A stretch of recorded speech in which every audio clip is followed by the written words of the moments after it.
ঘুমিয়ে গেছে শ্রান্ত হয়ে আমার গানের বুলবুলি, করুণ চোখে চেয়ে আছে সাঝের ছড়া ফুলগুলি।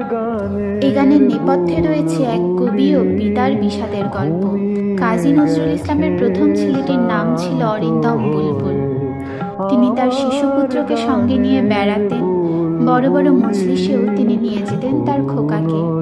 অতটুকু ছেলে খুব সুন্দর মিষ্টি মিষ্টি কথা বলতো আর করতো গান।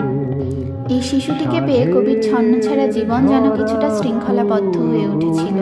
কিন্তু 1930 সালের মে মাসে কবি নজরুলের 4 বছরের পুত্র বসন্ত রোগে মারা যায়। যে রাতে সে মারা যায় সে রাতে দরিদ্র কবির হাত ছিল শূন্য, অথচ দাফন কাফন সম্পন্ন করার জন্য প্রয়োজন 150 টাকা। কবি মরদেহ ফেলেই ছুটে যান এক প্রকাশকের কাছে।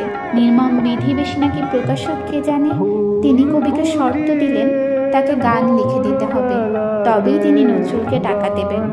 শোকবিহবল কবি লিখলেন, ঘুমিয়ে গেছে শ্রান্ত হয়ে আমার গানের বুলবুলি, করুণ চোখে চেয়ে আছে সাঝের ছড়া ফুলগুলি।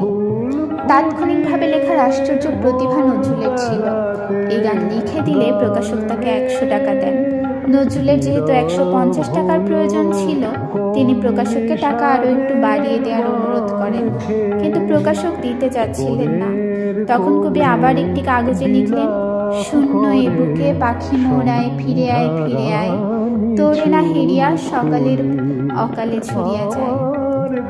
গানগুলোতে ব্যক্ত হয়েছিল সদ্য মৃত শিশুর পিতার বেদনা ও বিপন্নতা। গানটি লিখে দিয়েই প্রবল অভিমানে কোনো টাকা না নিয়েই বেরিয়ে গেলেন কবি।